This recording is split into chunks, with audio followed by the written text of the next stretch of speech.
पिछले वीडियो में हमने देखा था कि एमसीपी क्या होता है और आज देखेंगे राग क्या होता है और क्यों ये इम्पोर्टेंट है एलएलएम या फिर एआई एजेंट के लिए।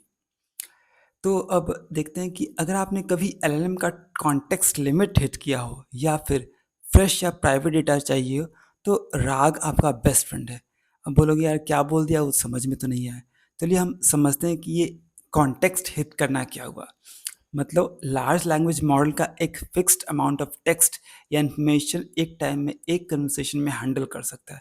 मतलब आप बहुत लंबा कन्वर्सेशन देंगे तो वो एक साथ डेटा प्रोसेस नहीं कर पाएंगे, तो वो उस लिमिट से ज़्यादा इन्फॉर्मेशन याद नहीं रख सकता। इसी को हम कहते हैं कॉन्टेक्स्ट लिमिट हिट करना। मतलब जो भी आप डेटा दे रहे हैं प्रॉम्प्ट पे वो उतना अकोमोडेट नहीं कर सकता है। इसका मतलब हुआ कि अ, उसका उतना लिमिट है, कॉन्टेक्स्ट लिमिट है। अब है कि एलएलएम को फ्रेश या प्राइवेट डेटा चाहिए हो तो मतलब कि एलएलएम की बात करें तो एक फिक्स टाइम तक डेटा होता है जिसको हम कह सकते हैं कट ऑफ डेट। अगर आप उससे ज़्यादा रीसेंट इवेंट की बात करें, आपके प्राइवेट डॉक्यूमेंट की बात करें, प्राइवेट इन्फॉर्मेशन या कंपनी का डेटा के बारे में बात करें, तो नॉर्मली एलएलएम के पास वो इन्फॉर्मेशन होता ही नहीं है। तो इसी सिचुएशन में हमें राग मतलब रिट्रीवल ऑगमेंटेड जनरेशन जैसे टूल की ज़रूरत पड़ती है जो कि एलएलएम को रियल टाइम या एक्सटर्नल डेटा प्रोवाइड कर सके।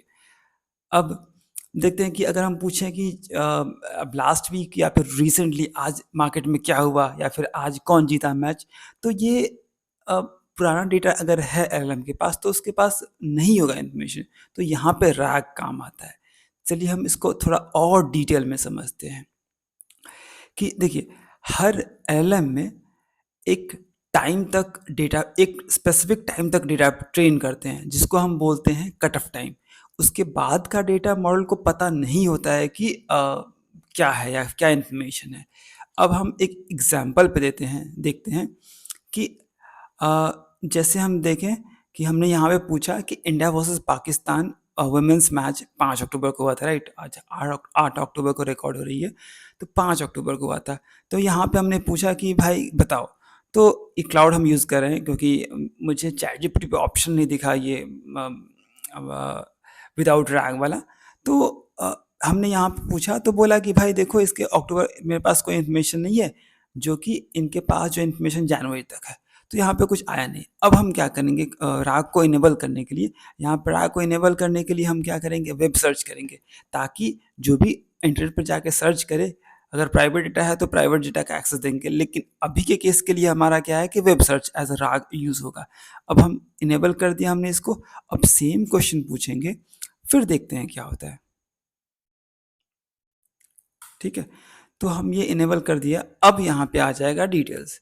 तो थोड़ा सा अब यहाँ पे सर्च कर रहा है वेब पे, तो वेब से पुल करेगा डेटा।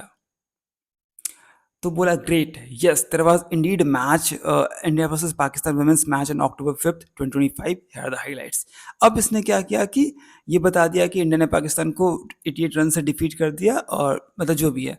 तो मतलब ये है कि अब यहाँ पे इसने राग इनेबल करते ही इसने वेब सर्च किया, उसके बाद जो भी डिटेल्स हमने पूछा था उसके हिसाब से आ गया। अब देखिए तो बैकएंड में क्या हो रहा है, एलएम को डेटा लेटेस्ट डेटा नहीं था और उसने क्या किया, राग डिटेक्ट करता है और एक्सटर्नल सोर्स से डेटा फेच करता है।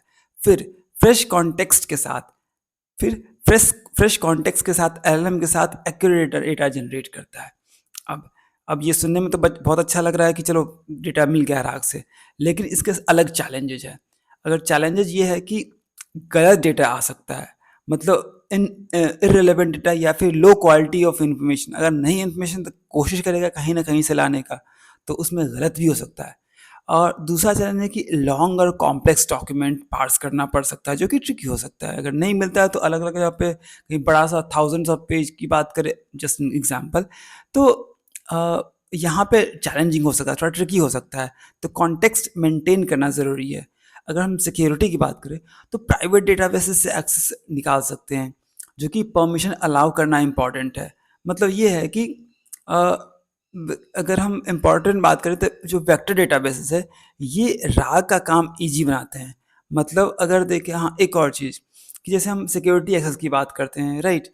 तो इसमें है कि अम, कुछ ऐसे भी डेटा हो सकते हैं कि जो कि हम शेयर नहीं कर सकते, लेकिन अगर वो डेटा निकाल लिया राग यूज़ करके तो ये एक चैलेंजिंग हो सकता है। फॉर एग्ज़ाम्पल किसी की सैलरी की बात करें, कोई सीईओ की सैलरी है तो सीईओ चलो बड़ी बात हो गई, नॉर्मल एम्प्लॉयी की सैलरी है। अगर सीईओ की सैलरी की भी बात करते हैं, प्राइवेट कंपनी में डिस्क्लोज़ नहीं होता है। पब्लिक कंपनी में भले ही पता हो, लेकिन प्राइवेट कंपनी में डिस्क्लोज़ नहीं होता है। एक तरह से सिक्योरिटी ब्रीच है, तो यहाँ पे राग चैलेंजिंग हो जाता है। ठीक है?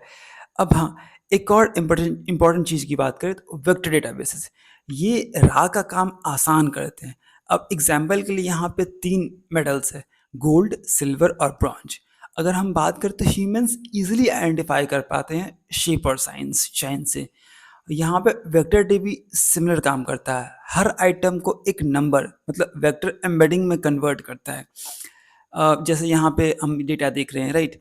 अगर एलएम पूछता है तो राउंड, येलो, शाइनी, तो डीबी वेक्टर सर्च करके गोल्ड मेडल रिटर्न करता है।